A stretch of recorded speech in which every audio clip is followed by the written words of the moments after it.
Bobby Steggert was a successful Broadway actor nominated for a Tony, gave it all up to become a therapist. He's our guest on Personally Speaking.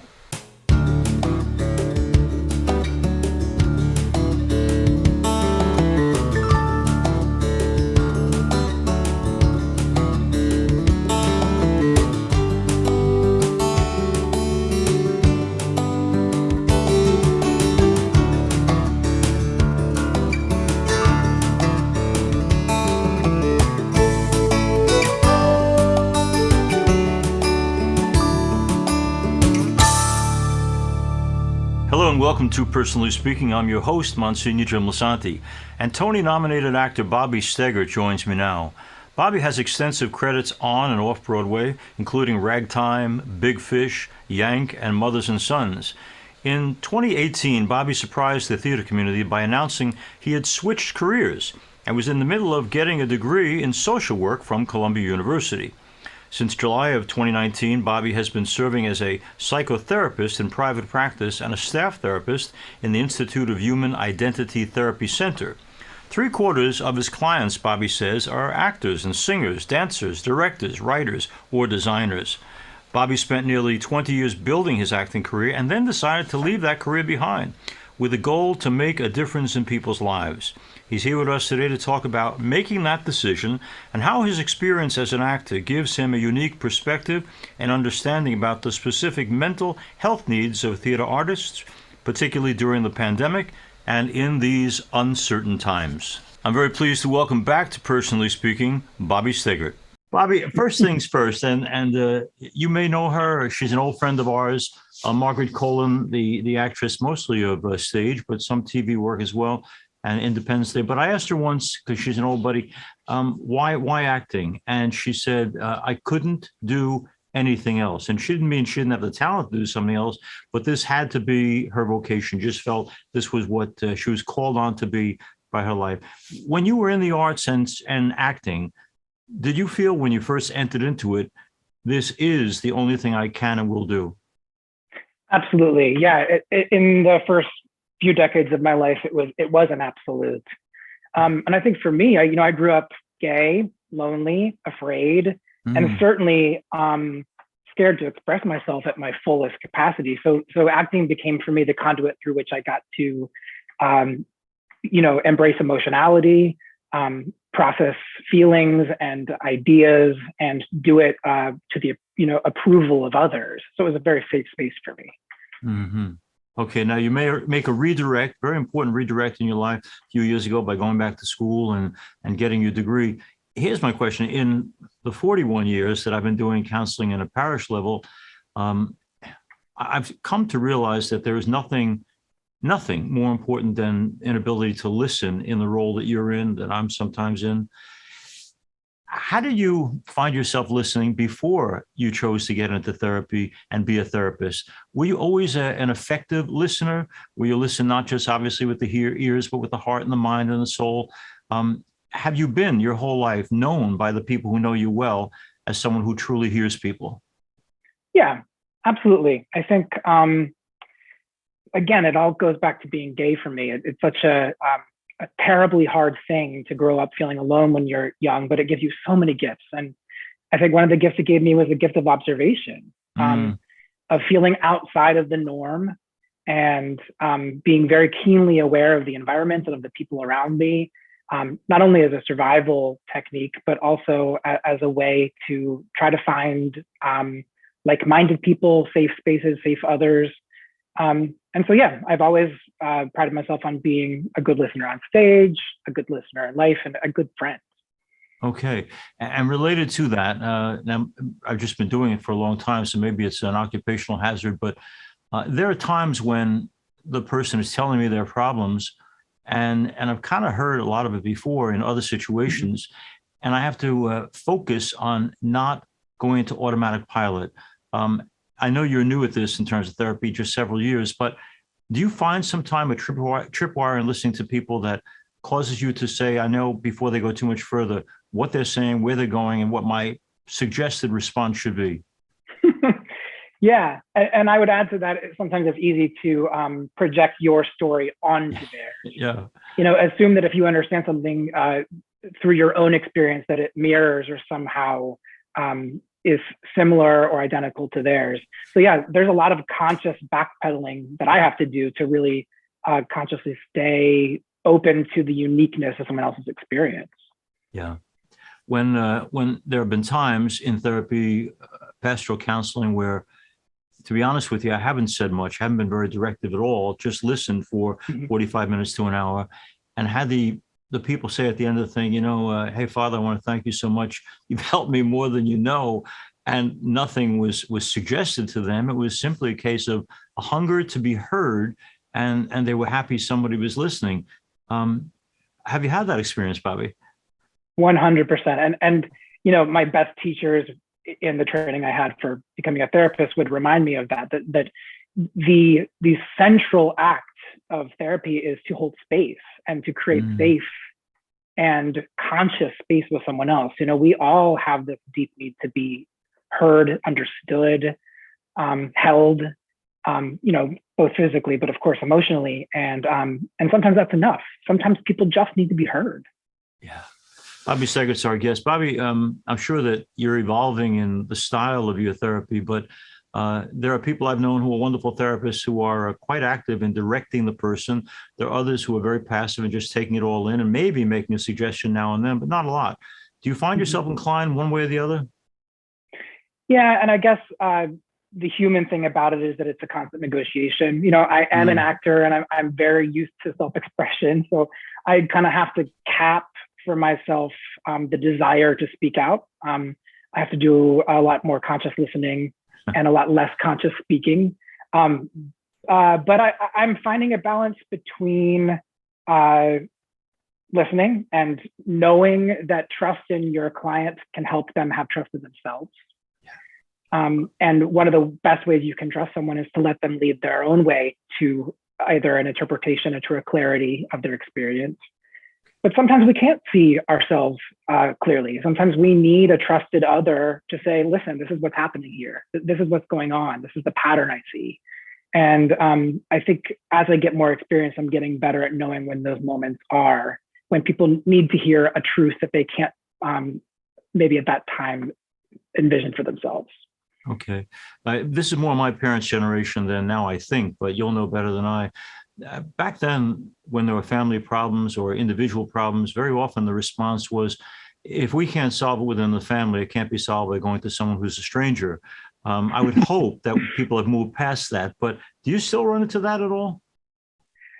I think it must be a generational thing, because I think that stigma has very much shifted. And honestly, so many of the burdens that we carry because of those lessons that, for better or worse, our parents taught us. And I work with so many queer people who had to do very important work to differentiate from the family unit. It was essential that they create an individual value system that was separate from the value system that was taught them. So I strongly disagree with that old notion that it should be figured out within the family unit. Bobby Steggert's our guest. You've talked so often in many interviews about the power, the importance of coming to grips with the gay identity, and both as a blessing and as a burden.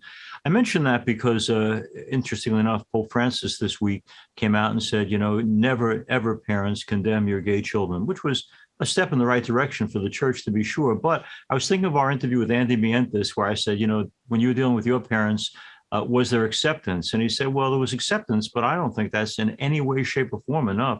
He said, parents aren't called on to accept their children. They're called on to embrace their children. How do you, as a guy who's been through the experience of grappling with the gay identity, when you're dealing with families, help people to move not just to tolerance, but way beyond tolerance, way beyond acceptance, to an embrace of those children? Yeah, I try to emphasize the gift and the opportunity in an experience in life that helps you to think outside of the norm or outside of the accepted box. We, as humans, follow so many prescribed rules. And in a lot of ways, those rules keep us organized as a species, but in a lot of ways, those rules are arbitrary, they're harmful, and they're constricting. And so, I try to help parents understand that their child being different in this way is an enormous opportunity for them to learn about the world and for them to learn about different ways of being. The thing that I think queer people can teach their straight brothers and sisters and fathers and mothers the most about is how adherence to gender roles can be very damaging to straight people. Queer people have the gift of getting to play outside of that box. And I think that in a lot of ways, straight people have that same opportunity if they're willing to take it. Okay. Bobby, I know that folks either listening to this on Sirius XM or watching it, especially if they're mainstream Catholic folks, and a lot of folks like that listen to a show like this, they would be jarred by your use of the word queer. They're perfectly comfortable with calling people gay, but they don't know why, because they grew up in a world where calling someone a queer was a derogative thing. Why do you use that word instead of gay? Well, it's more of an umbrella term, and it's a term that's used in academia to really identify all the many different variables within that category. So it's a reclaiming of the word too. You're right. It used to be something that was very derogatory, but the community has reclaimed it as a way to give it power and to give it dignity. And under that umbrella term, you could be gay, you could be trans, you could be bisexual, you could be asexual, you could be non-binary. There are so many different both gender and sexual identities that fall under that category. Okay. I have not a lot, but some parents who come to me who are frankly mystified by and trying to understand the whole trans movement. Did you come into therapy with a wide acceptance of the trans community? Did it take you any time to get comfortable with the idea? I had a theoretical understanding and acceptance because it's just my philosophy that it is never my place to pass any judgment on anyone's identity. But it's taken close, intimate work with trans clients that has given me a better, more nuanced and more personal understanding of their experience. And through that work, I have a whole new appreciation for their experience. I'm thinking of one couple in particular who came in to see me who had a 15 or 16-year-old son who wanted to transition. And they said to me, we listen to your homilies in church. You talk about acceptance and loving your children always and forever, no matter what. And we love that idea. And because of that, we're going to come up with the money sooner than later for the transition to begin. Now, I just said to them, I'm not recommending that you start getting into surgery for a 15 or 16-year-old. I don't know what the right time or place is for that transition. But Bobby, as someone in therapy, what would you say to parents who say, well, we want to be supportive, so if our child decides at 16 that the transition should begin then, even though I think it might be better at 21 or 22, how does one discern? I wouldn't say I'm an expert in adolescent trans experience. And so I don't want to speak too specifically on it. But I think the number one thing that I can speak confidently about is affirming the identity. That no matter what decisions are made around medical transition, the most important thing a parent can do is to affirm that child's gender identity as valid, as legitimate, and as something to be taken very seriously. Okay. I want to talk a little bit about what you do for a living now.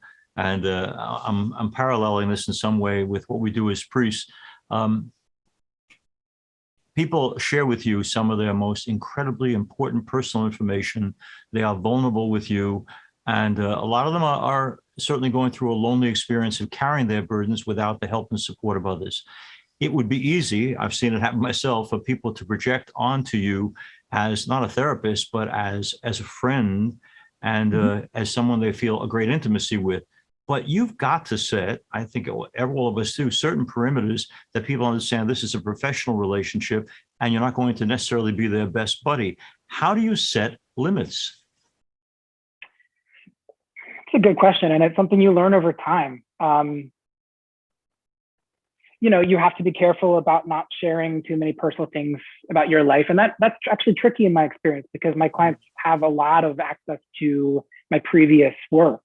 Right. And there have been times with access to that work where they might have more of a sense of closeness than actually exists because they see me in past environments where I'm not in the position of therapist.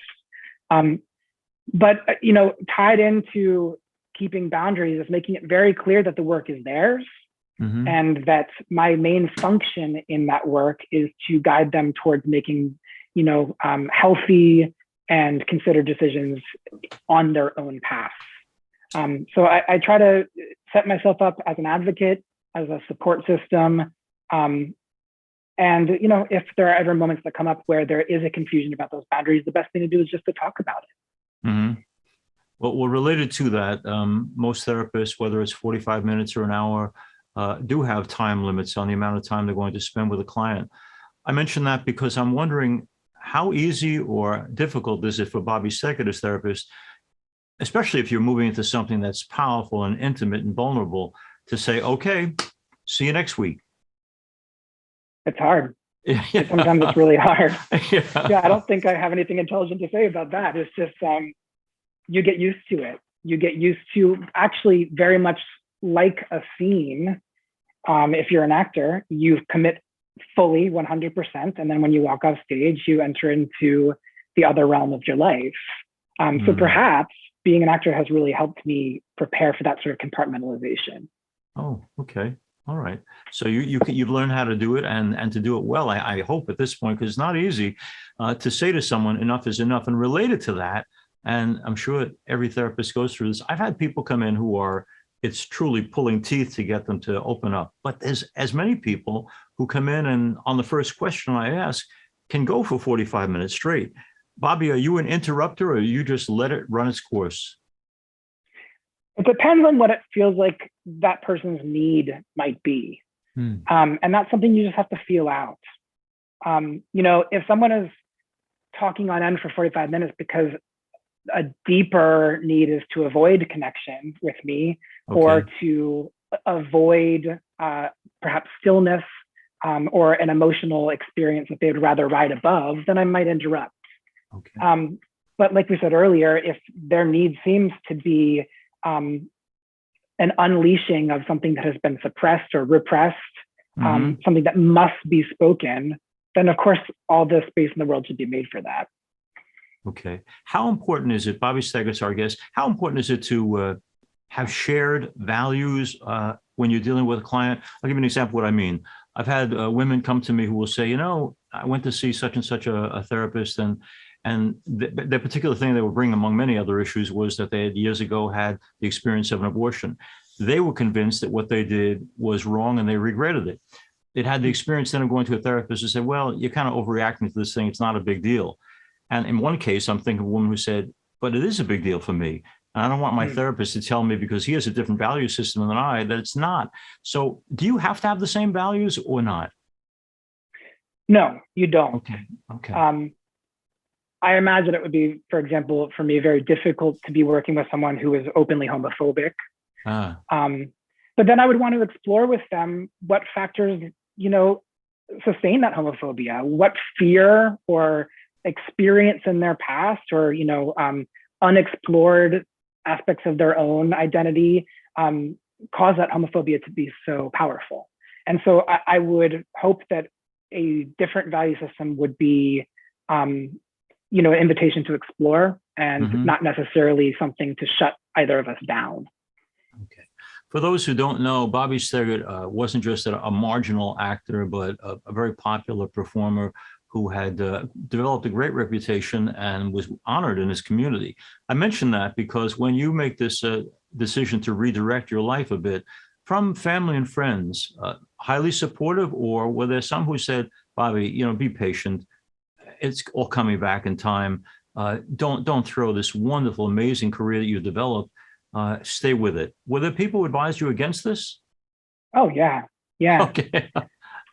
Yeah. But, it's a larger discussion about how we define success in the society. And so often, especially in American society, we define it by something that is visible, that is lucrative, that's notable, that's special.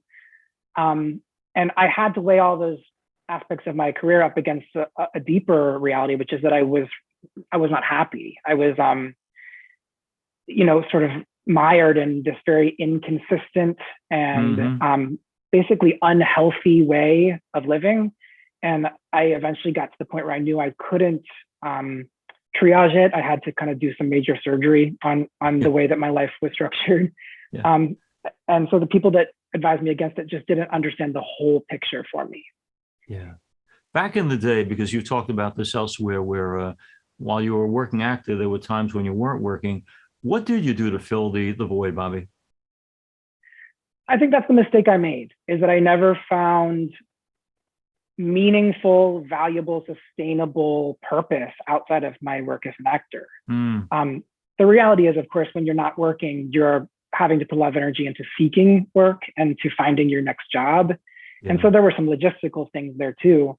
But I honestly was maybe a little bit lazy, a little less creative than I could have been, and maybe a little too ego-driven to think that that I was only an actor and that was enough, because it wasn't enough for my soul.